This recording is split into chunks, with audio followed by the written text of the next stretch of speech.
Okay, so let me ask you something. What if you could get absolutely anything you wanted?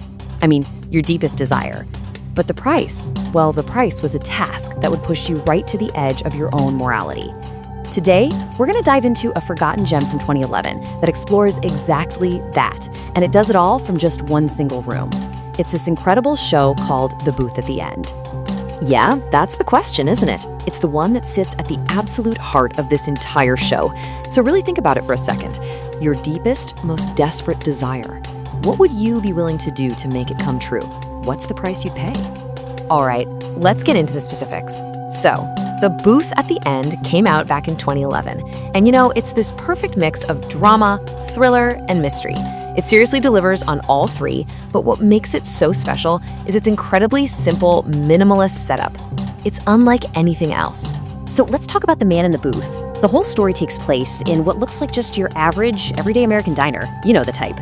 But hidden in a booth at the very back, there's a huge secret.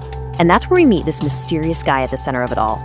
This guy, who's played just brilliantly by the actor Xander Berkeley, he just sits there, day in, day out. And people who know the secret, people who are desperate, they come to him. Why? Because this man has a very special talent. He can give you anything you desire. I mean, anything.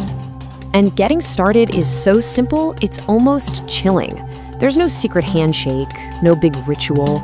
A person just walks up to his booth, sits down, and says those 5 little words. I want to make a deal.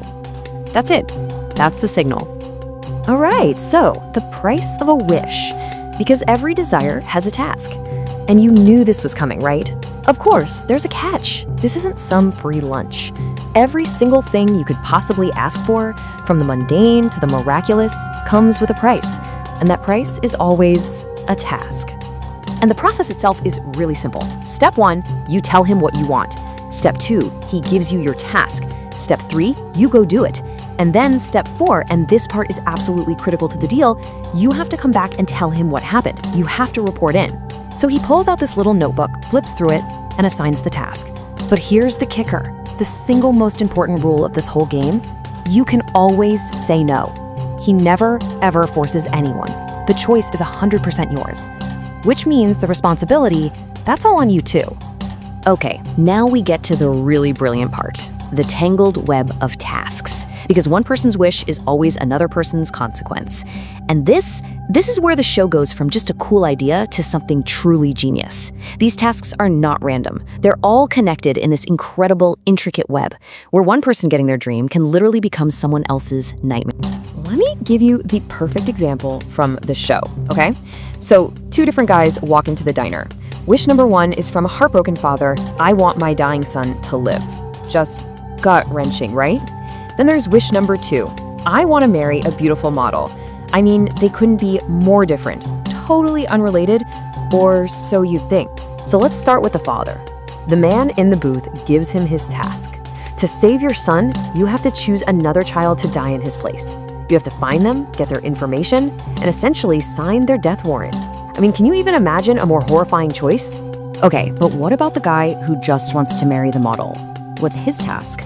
Well, his task is to become a guardian angel to a specific kid. He has to protect this child from any and all harm. And here it is, the big twist. It's the exact same child the father was just told to sacrifice. Mind-blowing, right? And remember that rule about reporting back? This is why it's so important.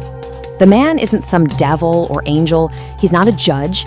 He's just an observer, a facilitator. He sets these impossible scenarios in motion, and then he makes the people come back and tell him the story. He forces them to look him in the eye and confront the choices they've made. And that brings us to why this show is a true psychological masterpiece. It's the reason why this forgotten show is actually so unforgettable. I mean, the way everything is plotted out is just incredible. It takes this one simple setting, a single diner booth, and just squeezes every last drop of tension and human drama out of it. So when you break it down, it's all about that intelligent, entwined plotting. The show really gets under your skin because it explores the depths of human desperation. It puts characters and you, the viewer, at these unforgettable moral crossroads. It starts with a simple idea, but it spirals out into these incredibly complex consequences. And ultimately, every single task is designed to do one thing: reveal the true character of the person sitting across from it. Yeah, the person who recommended this show basically said it was fantastic, it's one I'll never forget. And that really hits the nail on the head.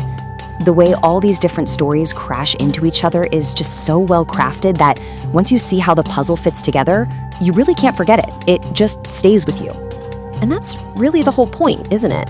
The show masterfully demonstrates how the lives of complete strangers are all tangled up together, woven by their deepest and, yeah, sometimes their darkest desires. It's so much more than just a cool thriller. It's this deep dive into morality, into cause and effect, and into the invisible strings that connect all of us. It's a stark reminder that getting what you want can have massive, unforeseen consequences for people you'll never even meet. Which leaves us with one final, very unsettling question. Remember, the man in the booth, he never forces anyone to do anything. He just presents the deal. The choice is always, always theirs. So if people are willing to commit terrible acts just to get what they want, who is the real monster here?